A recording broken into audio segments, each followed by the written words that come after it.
I'm Commander Shepard, and this is my favorite Lorecast on the Citadel. Welcome to the Mass Effect Lorecast, the podcast where we explore the vast universe of lore behind the Mass Effect games. We'll talk about all the details you may have missed, ask the hard questions, and more. Welcome to the show, Spectres. This is the Mass Effect Lorecast, and this is your host, Tom, or Robots. This is episode number 46, and the first of our 2 episodes in 1 week. We've changed things around. If you didn't check out the previous episode that dropped earlier this week, we are now doing 2 episodes every week. We're making them a little bit shorter. We're shooting for the 40 to 45 minute range, but we'll see if we actually hit that range for every episode. But instead of doing these longer episodes, we're doing shorter episodes. So just letting you know. And I believe we'll be shooting for drops around Wednesdays and Fridays. So we're glad to have you with us. And back with me again is N7 Legend, our all-knowing, all-wise and wonderful in the ways of the Milky Way and Andromeda galaxies wise guy. I couldn't come up with a final word there. I definitely have gaps in my knowledge about the lore of the Andromeda. I'm definitely more comfortable with the original trilogy, but I appreciate your faith in me. Well, hey, you know a lot more than I do. But hey, so last episode we were talking about Vive la Résistance. That's just all I'm going to say, because that's just I just want to say that now for the rest of the episode. Allons-y. Yeah. We were talking about the Resistance, and specifically that there was some distrust of the Milky Way species within that Resistance. It's getting worse as I do it. Can I just believe that the Angarans are just French people? I feel like there are some similarities there. I'm not going to go too in depth on an analysis for that, just for our French listeners who would. That's true. I don't want to insult anybody, but I do want to do my funny Pepe Le Pew accent. I wonder, would the Quebecois who listen to this be okay with that, making fun of French mainlanders? I feel like it. Probably. Here's my problem, is that my French accent is 100% based on Pepe Le Pew and Monty Python doing French accents.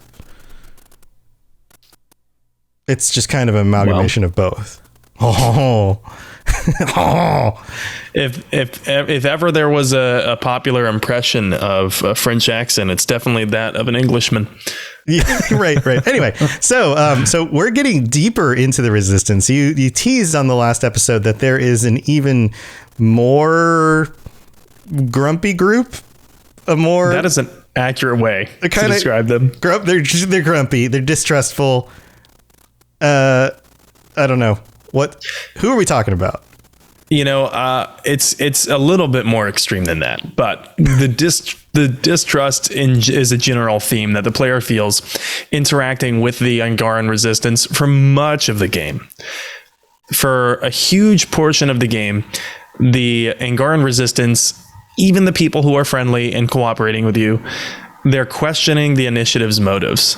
Mm-hmm. Like they're holding you at arm's length, and it's much more of a standoffish attitude than we were used to seeing in the original trilogy. Who are you English niggas?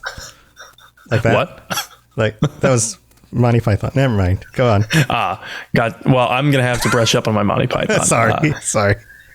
But, you know, this makes sense because, like we talked about last episode, if you were the Angarans, if you had just had your entire society sent back to the Stone Age by this dark energy storm, and then right after that, some angry Borg assholes come in and totally play gaslighting sociopath, and then separate and you know, worsen existing divides among your species. And then once those divides are at a fever pitch, they decide to invade. And then they've demolished your entire military. And this is the only alien experience that you've ever had. You don't even know about other aliens that we know of. You don't even know about other aliens outside of them. How are you really going to react when another alien group of multiple alien species arrives from a different galaxy. Right. And Sarah Ryder looks like this. Yeah. And the Pathfinder is looking at you like she either just crapped her pants or is considering what your skin tastes like. Yeah. Or both at the same time. Or both. Why not both? Why not both? Distrust makes a lot of sense, I think, for the Angarans. I think you're right. Yeah.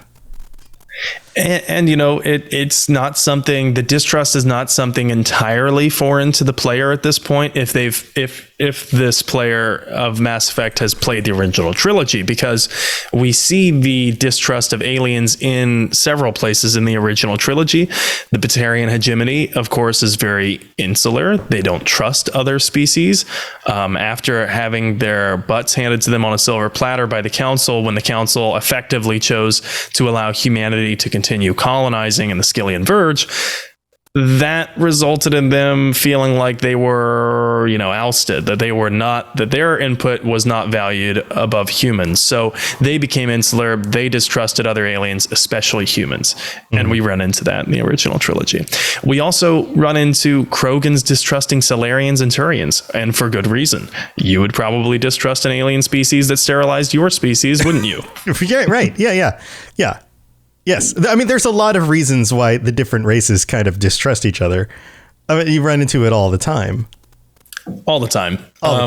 It's very common. And on a micro, the humans scale, themselves distrust all the time. Yeah. Yep. Navigator Presley, one of the first people you talk to in the game, or can talk to. Yeah. He says that he doesn't feel comfortable having aliens on board, referring to the one alien on board, the Turian Spectre Nihilus. Right. The Elusive Man is all about distrusting aliens. Oh, yeah. The Elusive Man is like, we need a Cerberus to defend humanity from, becoming invasion from aliens. Right. Yeah. Like the Angarans would love an Elusive Man among them. And they kind of do have one, and something that we will get into actually this episode. Yeah. So eventually the Angaran resistance trusts Ryder enough to take on the Ket. Like eventually Ryder is able to gain their trust though. Yes.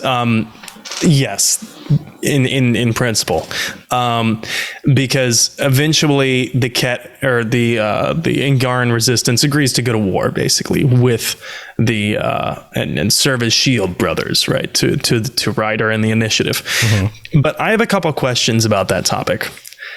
I have a couple questions because how much of the cooperation, how much of the trust that we see developed is born of necessity? How much of it is born out of the Angarans taking an objective look around and thinking, we don't really stand a chance on our own? Right. Or how much worse could this get? Right. Like, if we're going to get wiped out anyway, we're between a rock and a hard place. Might as well take a chance. Yeah, bird in the hand is worth two in the bush. Yeah. So, don't look a gift horse in the mouth. Yeah. I'm just pulling out sayings. Don't throw the baby out with the bathwater. Right. It's better to wear a hat than a sandal on your head. 'Tis better to have loved and lost than never to have loved at all. Yeah. Why dive off a diving board when you can sit in a chair? If your friends jump off a bridge, are you really going to follow them? Yeah. And why go to Wyoming when you can live in Kansas? Why buy a cow when you can get the milk for free? Yours are real. I'm making up dumb stuff. Come on. Yeah, I was just seeing how long we could do this. How long I can just make up stupid crap? Yeah. I was I can go forever. It was a yes and type of scenario. I can go forever. Why go to the movies when you can watch Netflix for free? That should be a real thing. That is a real thing for everyone who bums off their friend's Netflix. I know, right? That is a very real thing. Side note, Netflix is going to start cracking down on that. I don't know if you heard about that, but sorry to say you heard this unlikely news here on the Mass Effect Lorecast. Anyway. I have a question. I question how much of the trust that we see developed between the resistance is lasting. How much of it is just because they needed them, to be quite cynical about it. Key example of this is, when Ryder completes the first couple missions in Andromeda after Havarl and Orveld, and Ephraim still doesn't trust them. But then the Moshae, a kind of spiritual leader, sage, scientist type Angara who researches the remnant. That's kind of like me. That's kind of like me. You're the Moshae. I'm kind of like a Moshae. Yeah. He's the Moshae of his neighborhood. I'm kind of like a spiritual leader, scientist, sage type guy. Would you like to go meet some new people, Tom? No, he's Moshae. He's oh God, that's right out. That was just right out.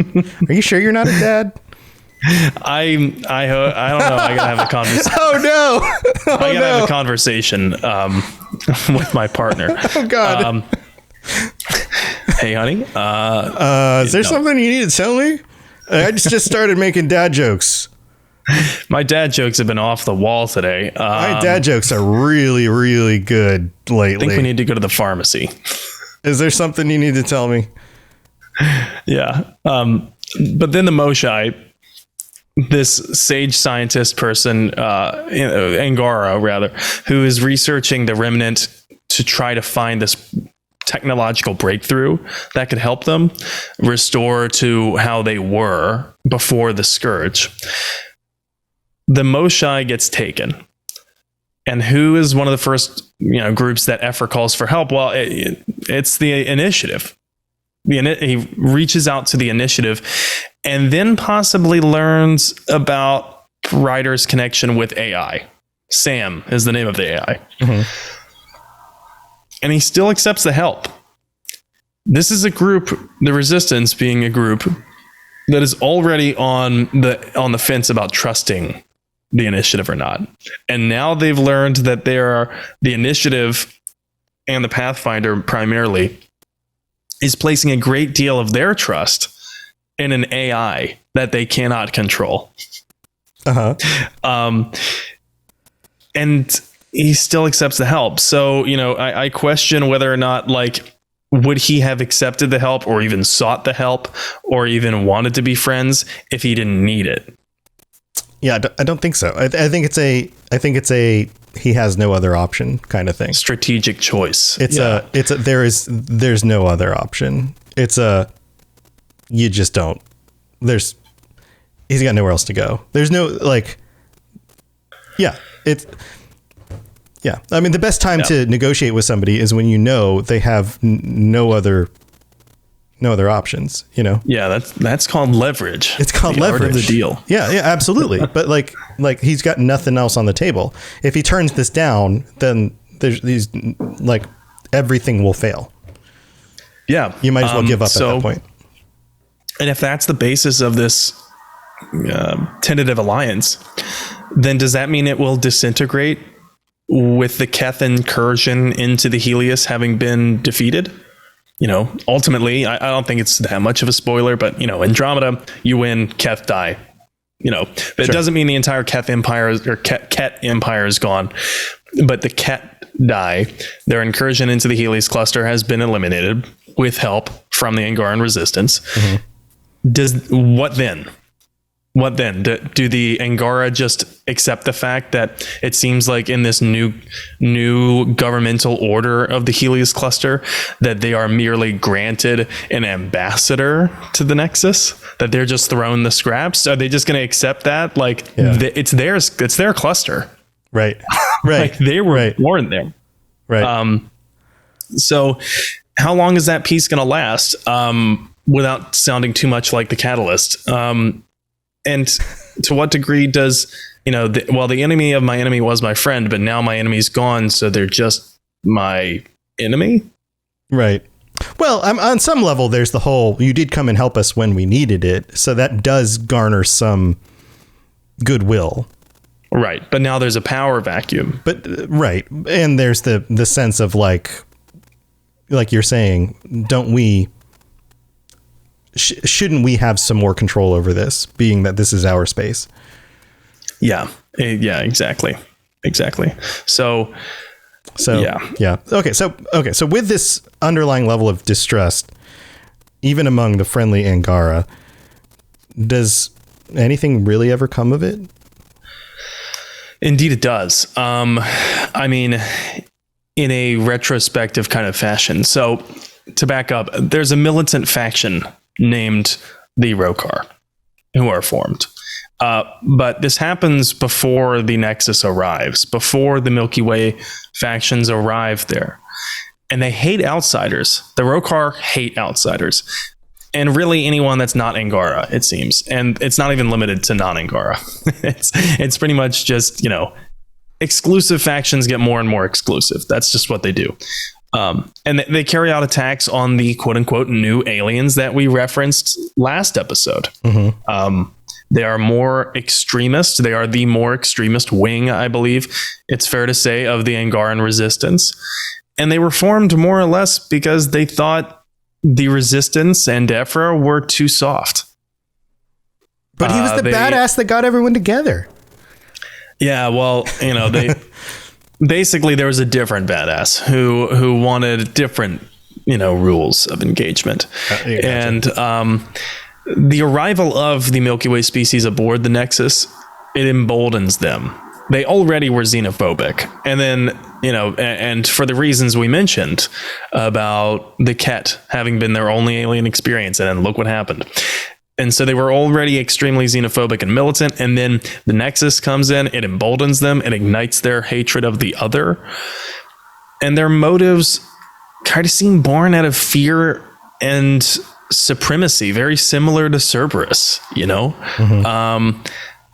It is very similar to Cerberus, at least in how it feels when we're analyzing the two, that the motives for the people who join them, the reasons why these factions gain traction, that they don't just fizzle, is because they speak to a very primal part of everyone, the fight or flight instinct. Yeah. So, and just like Cerberus, they have very wide parameters for what they feel is acceptable to do to the quote other. Right. Which is always so much easier to justify when somebody's other, because they're no longer you or a person at all. So, okay. So before we get into that though, how did the Roekaar form?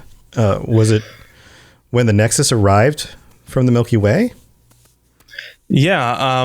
Well, remember how we said the resistance was split up for a long time? Mm-hmm. How it was highly, incapable against the Ket?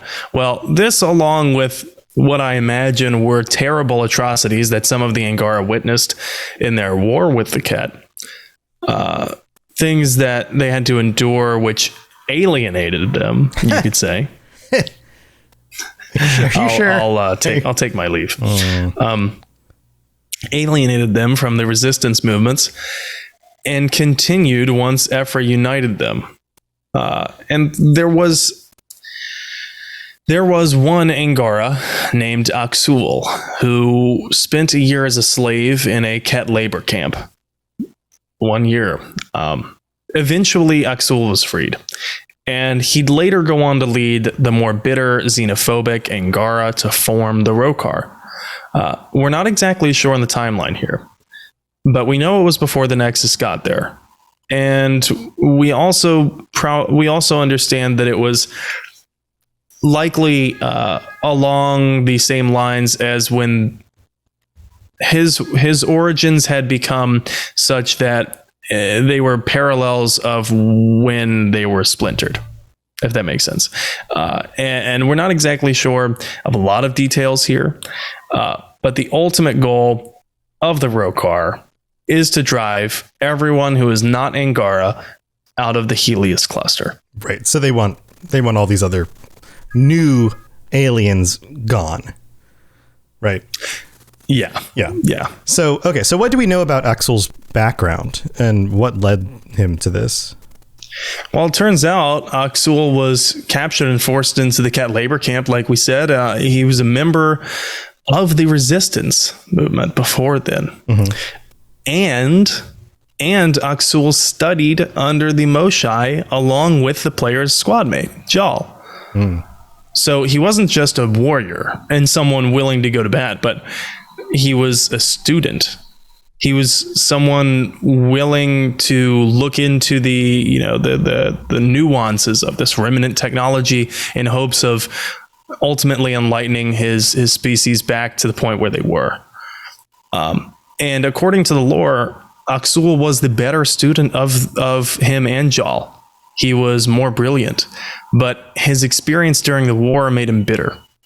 It made him hardened, like a cold heart. And when he returned from being enslaved in the camp, he hated the resistance.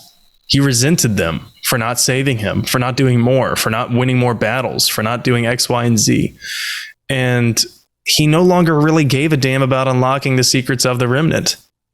He became obsessed with destroying the invaders. So he formed this group. He formed his own group, rather, with him at the top to fight on his terms. And coincidentally, when Ryder meets Aksul, he says he sees the initiative as it being effectively no different from the Ket. They are invaders all the same. And by Roekaar logic, invaders cannot be trusted, and they must be destroyed. Yeah. Well, I mean, there's a lot of similarities here. He starts out with these good intentions and is worn down by those intentions not living up to his expectations, or not his intentions living, but like the world not living up to his expectations. The resistance doesn't come and save him, or at least not in the time that he had hoped. And the things like this is the problem with a certain idealism, is when it lets you down. And a lot of extremists often are born from the breaking of their idealism. This is like the seeds to a lot of extremism is the breaking of idealism. Like, I thought the world was a great place, but it turns out it's the worst. You know what I mean? Yeah. Right. And a lot of shoulds, like everyone should do these things this way. And because they don't, I need to make them. Like those kinds of things. Like should statements often lead to all sorts of terribleness. So yeah, this again matches another kind of real world thing. And we could go on about all sorts of different extremist factions matching this kind of thing. But like, I think we've talked about a lot of them before, but it does, like, this really echoes a lot of the stuff that we've talked about. Honestly, reading Aksul's timeline, looking into his background, it reads a lot like if you're watching a documentary on like some person who did this awful terrorist action, and they're like, I never understood. He was the nicest child. How could he do such a thing? That's what it feels like. Yeah. Yeah. And like I said, he starts out with these good intentions, these high ideals. And sometimes that just, when those things aren't met and you try hard and those things aren't met and then they just kind of fall off a plateau, and then you just swing to the other extreme. And then the ends then justify the means. That's the other side of that coin. Most extremist factions, it kind of has to embrace that. Right. Well, I still need to get to that result. So therefore the ends have to justify the means, or the means just have to justify the ends. And that again, like it's the classic superhero villain conundrum, like the means don't always justify the ends. Like sometimes the way you get there is more terrible than the thing you're trying to achieve. And that just doesn't work out. So yeah, it's an interesting conundrum, but it makes for a really interesting villain sometimes. But anyway, we're in the middle of the show, so we need to go thank our patrons, and we're going to read out some reviews. And just a reminder that we're trying to keep these middle sections a little bit shorter now that we're doing 2 episodes a week. So we'll try to be quick, and we'll be right back. Message coming in. Patching it through. I am sovereign, and this station is mine. I like the sound of that. All right, so big thanks to all of our patrons, including our Tier 5 patrons, Hool the Fool, Apollo, and Pipeman. And if we've done anything to help you get through your workday or your commute to work or your workout, then please check out patreon.com/Mass Effect Lorecast for all the different tiers, including ad-free episodes and even t-shirts, and joining us on the patron chat, which is coming up on Monday night as of right now while we're recording this, unless we're changing things. But if you are a Tier 4 or higher patron, then check out the Discord channel for all the details and all the stuff going on there for any clarity on exactly when and how that will be recorded. So please tune into the Discord channel. And even if you're not a patron, check out our Discord channel, the Robots Rated Discord, and chat with us about Mass Effect and all the other stuff.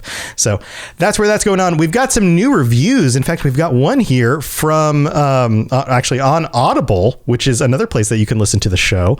And this one came in from Tom M, who gave us 5 stars in overall performance and story, and who wrote, "For anyone who is a fan of Mass Effect, having played through the series at least 10 times, I can confidently say that this podcast is a great companion to the series. If you are new to Mass Effect, or if you are a veteran Spectre, Mass Effect Lorecast fills all the holes and itches Mass Effect leaves you with. Tom and Sam do a formidable job at giving the Mass Effect universe its due recognition. Well done. I should go. Meet me in my cabin. We'll bang, okay?" So thank you, Tom, for the hilarious review. We appreciate it, and for taking the time to leave this on Audible, where you listen to it. And if you listen to us on a platform different than Apple, which is where we can clearly see all those reviews. It's actually very easy for me to do that because I have a platform I use to see them internationally. Please take the time to leave the review on those, even if we can't look them up as easily. And if you do and want to just like copy and paste it to us so that we can see it, we'd love for you to let us know, because it may not be easy for us to find it, but we'd love for you to just let us know. So thank you again, Tom. That's awesome. And we have another one here on Apple, and this one is from Mega Shorty 5 in the US, who writes, "I'm hooked again. 5 stars.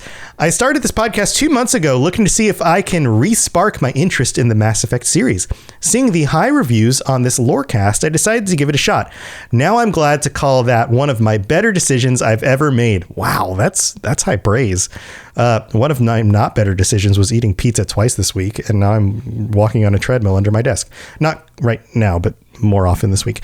Sam and Tom do an awesome job with showing great chemistry with each other, with N7 Sam bringing lore that you could easily miss if you were not as in-depth with the codex as he is. Then Tom Robots helps even things out with bringing a philosophical and fun twist with looking at the lore from a realistic perspective. Thank you to both of you and your community re-sparking my love for my favorite game series.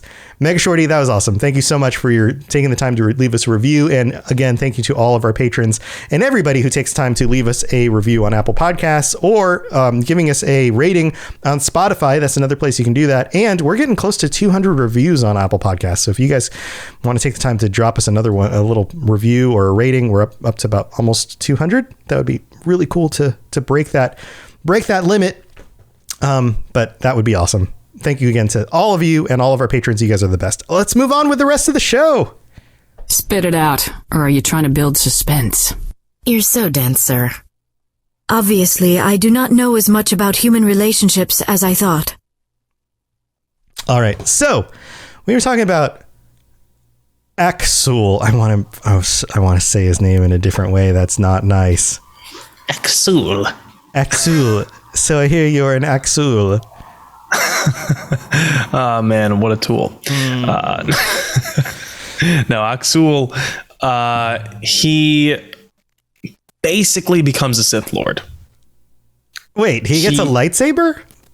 I wish. He shoots lightning? He's like, that'd be so much doper. Unlimited power. That'd be so much cooler, honestly. But no, he embraces the dark side is what I meant. Oh, and no. The Roekaar are quickly established as an enemy faction. Yeah, it sounds like it. At his direction, the Roekaar go on to do some pretty heinous shit in the name of protecting their species. Yeah, this is where this goes, right? The whole ends justify the means thing. Now I'm saying it correctly. Anyway, so yes. As predicted, groups with ideologies like these do that stuff, right? That's just how it goes. What they do. So what do they do against the initiative? Well, it's not only limited to actions against the initiative, but, and they seem to be cruel to everyone who isn't them, with a varying level of tolerance for Angara who disagree. But in Andromeda, the Roekaar have cells seemingly everywhere the player can go. And they have their plan. They have their hands bloody from like so much shit, like everything from murder to kidnappings, all the way to terrorist attacks and bioweapons plans. As for the murders, the player can investigate a series of them on Kadara against both Milky Way species and the Angara who shelter and support them. What? Yeah. Yeah. So it's like serious Gestapo shit. Yeah. And at one point, the Roekaar tries to kidnap an initiative scientist, Dr. Zoe Jean Kennedy. Okay. Why? Well, this is the dark part. She has information that would help the Roekaar gain sabotage opportunities on the initiative. So natural target right there. But here's where it gets dark. So, and trigger warning, because this is really messed up. This is like parental baby stuff. Yeah. So you may want to skip ahead a few minutes if any terribleness having to do with that would be a trigger for you. Yeah. So the Roekaar want to kidnap her because she's pregnant. And when I say pregnant, she's like 9 months pregnant. And I think the Roekaar would see it as a personal victory of sorts, I suppose, preventing the first human from being born in Andromeda.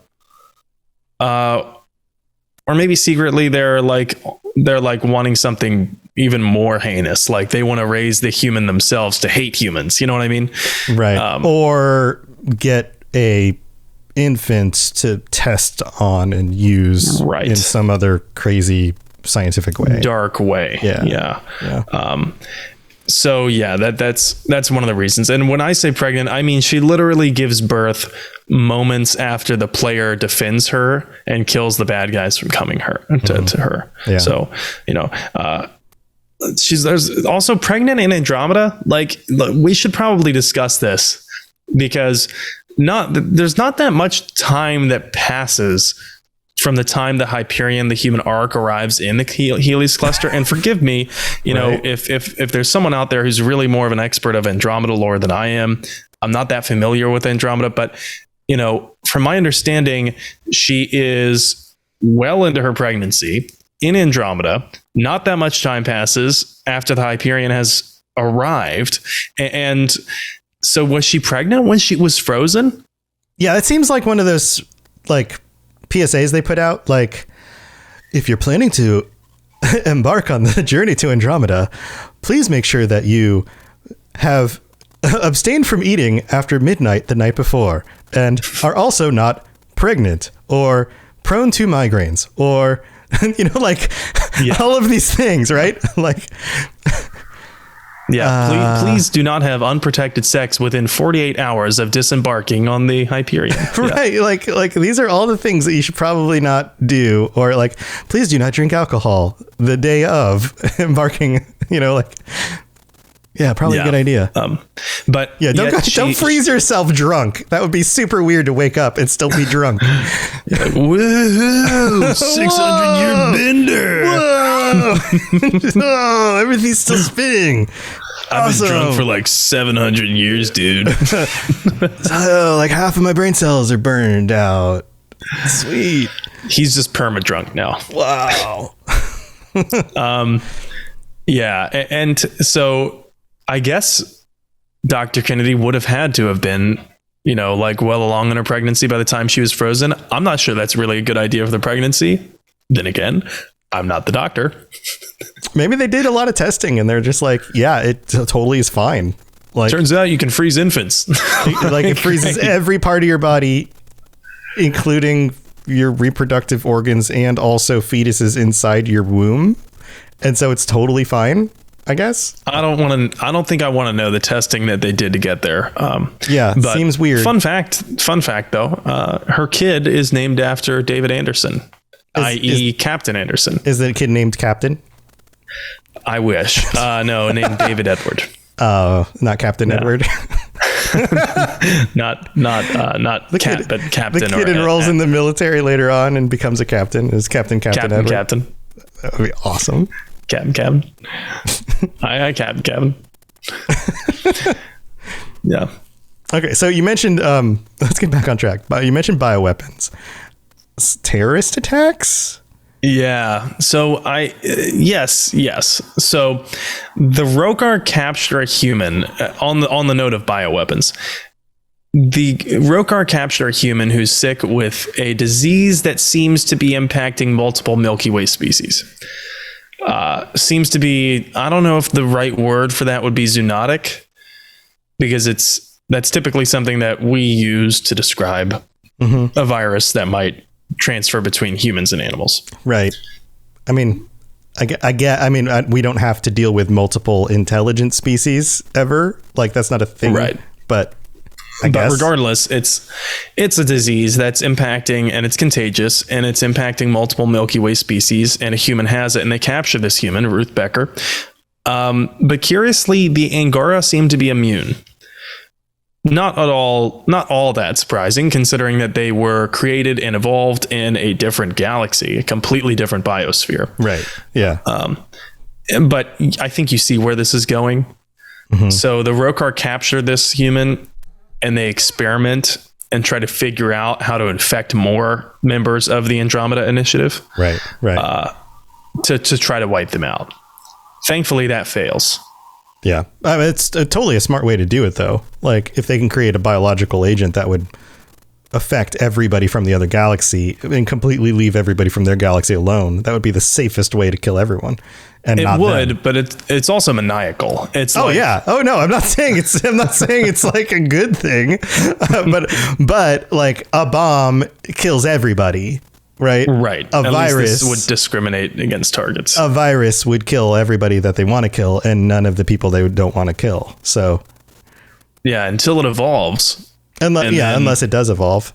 But if they're like on a genetic level, if there is a distinct difference between the DNA, and because viruses are RNA strands, and if there's a distinct enough difference that the amount of evolution that virus strand would have to go through to jump would be like significant, like would be so many jumps evolutionarily that the likelihood of it would be like just super insignificant, then it would probably kill its host population before it could evolve that far. It would just never would evolve. Then that would actually be a very smart way to do it and never endanger your own species.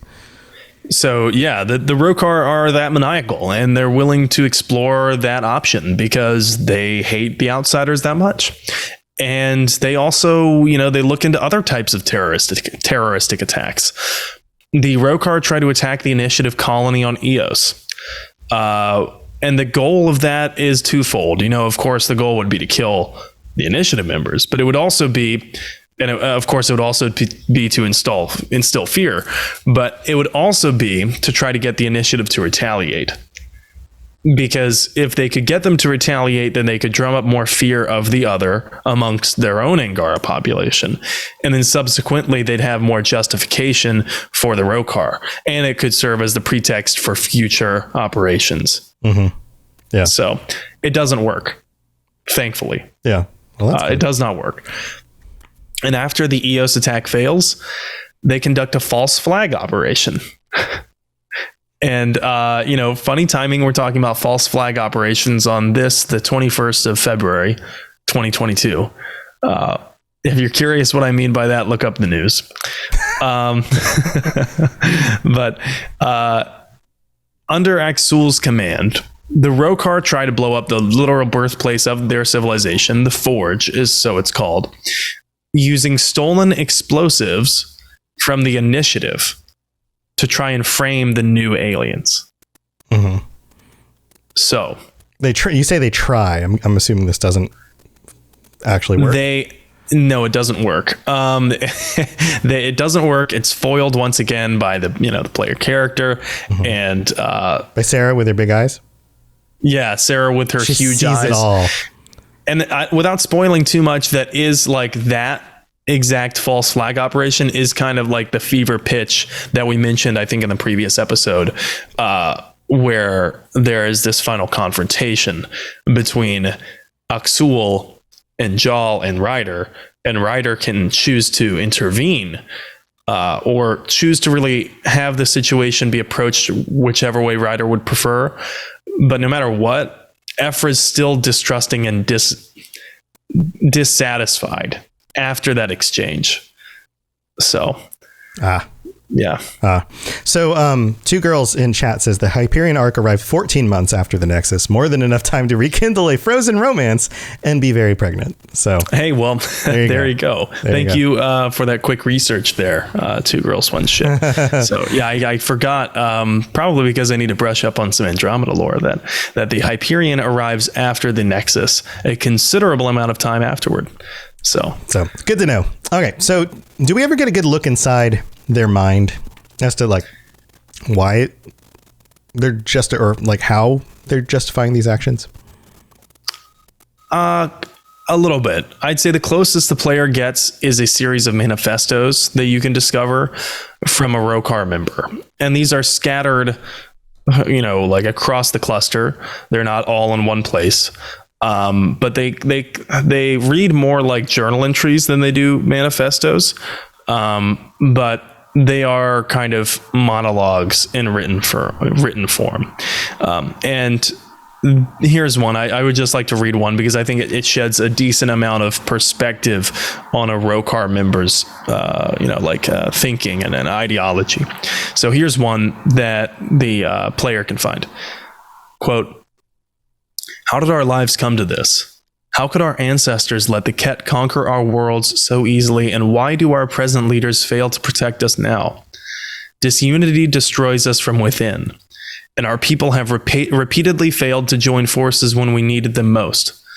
But we've blamed each other, bickered and betrayed, and given our conquerors easy prey. Now we see a new enemy invading our space, offering extinction disguised as hope. Lies meant to divide us. It falls on those who can see past these deceptions to prevent our people from preventing the mistakes that doomed us in the past.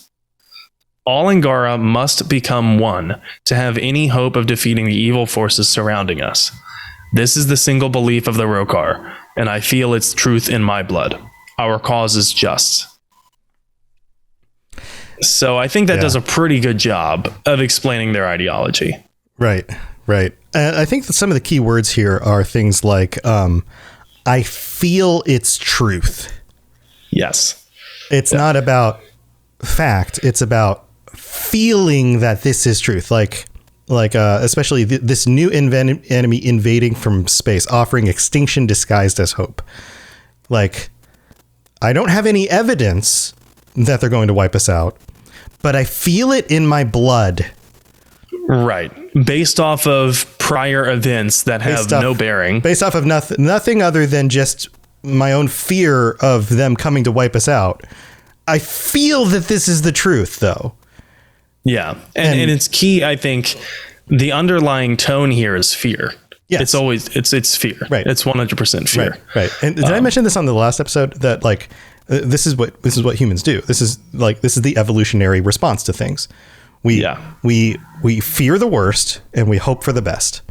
In every situation, we immediately anticipate the worst and the best. We either hope for the best or we fear the worst, and we envision it in our minds. And the way that reality actually happens is usually somewhere much closer to the middle. And in fact, it's like a bell curve. Like the chances of the worst situation happening is like a 0.01% chance, right? And the chances of the best situation happening is like a 0.01% chance. And the thing that will actually happen is probably way closer to the bell curve, right in the middle somewhere. And it might skew a little bit on the bad side. It might skew a little bit on the good side, but it's way closer to somewhere in the middle. But evolutionarily speaking, we have to plan for the worst, because when the worst thing that could have happened was the tiger pounced out of the jungle and ate you, you had to prepare for that, because if there was a 1% chance and you prepared for it, then you might survive. And if the tiger didn't pounce, then it didn't matter. You still survived. And that's what allowed you to pass on your genes in order to have children, which allowed you to exist today because your ancestors prepared for that.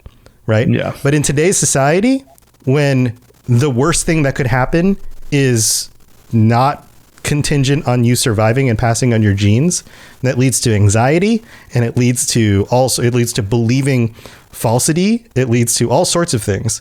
And what the other thing it does is it makes you not actually rely on evidence and waiting and holding on to, waiting to actually believe something and holding in and allowing your opinion to kind of float in the air until you actually get more information, and allowing you to change your opinion with more information, constructive criticism and taking in, other people's opinions and critical thinking and those kinds of things. So, yeah. And I think that there's also some serious rhetoric here of distrust in public institutions, of fomenting this, we didn't know what we were doing. We were weak. We had to be strong. Right. There's very populist rhetoric here. Yeah. Well, as if their ancestors didn't just do the best job they could at the time with the best information they had. Clear.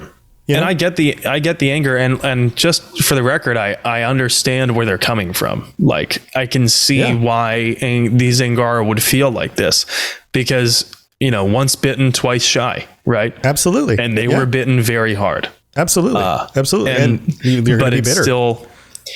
It's still not a logical thing. Like this entirely separate event from this separate group of people that ended poorly, we should judge this new group of people by that event.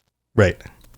Even though it would, like, if there wanted to be a political debate, which I'm sure Angar would love to do because of their culture, they could debate this ideology by saying, but wait a second, those circumstances aren't perfectly the same. These two things are not equal. This is false equivalence, you know? Absolutely. This group is coming to us for very different reasons from a very different place, with different biology, they haven't tried to divide us, with different complexity, with different messaging. Like, there's a lot of different things that are happening here. So anyway, I'll put my soapbox back in the corner. But these are the parallels to real life. I mean, this is well written because this is what people do. That is well written. That's my point, is that that's why this is interesting, is because we are more likely to do what this person is writing here than we are not to. As a whole, as people are. And so even with Ephra's, in the Angaran Resistance's reluctance to trust the initiative, it's still commendable that they would cooperate. And probably more commendable than humanity should get credit for. It's nice. It's nice when people actually do slow down and take the time to say, okay, hold on. This is what my emotions are telling me, but wait. Let's actually slow down and think about this. Yeah. So anyway. There are 4 other quote unquote, manifestos. There are 4 other types of letters like this that you can go read. I didn't want to read them all out because they're kind of lengthy, but I highly encourage anyone that's interested in that to go, seek those out on the wiki and read them, because they give a lot of insight into why the Roekaar think the way they do, and how you can condition someone to be okay with committing atrocities.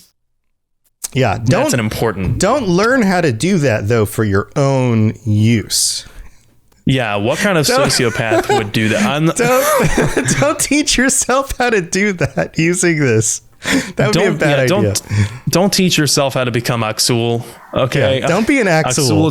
Axul's a tool. Don't be an Axul. Be a Sarah Ryder. Confuse everyone with the crazy look in your eyes, but ultimately do the right thing. I can't do a Sarah Ryder voice. Can you do a Sarah Ryder voice? No, not at all. I can do Sarah Ryder eyes. And she always has that goofy smile. Yeah. It's like I just crushed up a bunch of Xanax and here, can I get there we go. I get the glow on my glasses. Yeah, this demonstration is working well for an audio. Yeah, this is not working well for audience. Anyway, thank you for listening, everybody. And yeah, Two Girls in Chat says it sounds like Tom is falling further in love with the story and might remake a character. Well, that has been the goal.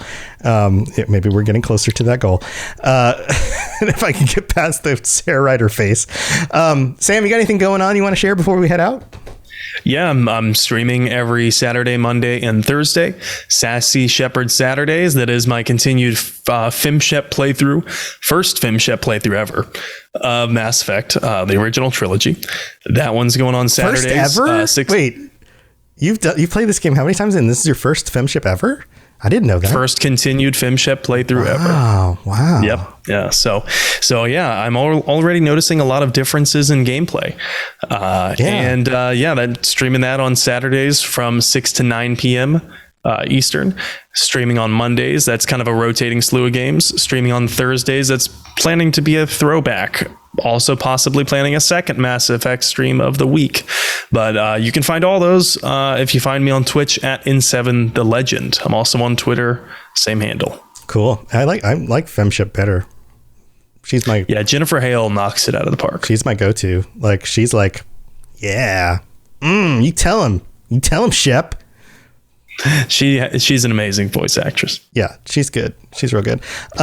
Yeah, and of course, my stuff and everything on the network is over at robotsradio.net. You can check out all the different shows, all my lorecasts, and all that stuff is over live shows at twitch.tv/robotsradio. The main channel is on the Robots Radio YouTube channel. Reminder that we're trying to hit 1,000 subscribers on the Mass Effect Lorecast YouTube channel, where you can also watch all of these episodes if you'd like to see our beautiful faces. And you can tune into the Robots Radio YouTube or Twitch channel or Facebook channel if you'd rather watch there for some reason. Every night of the week, where I'm either doing a podcast or streaming games. Tuesday nights are Skyrim with my mom, who is like 66 years old and has never played a role-playing game ever.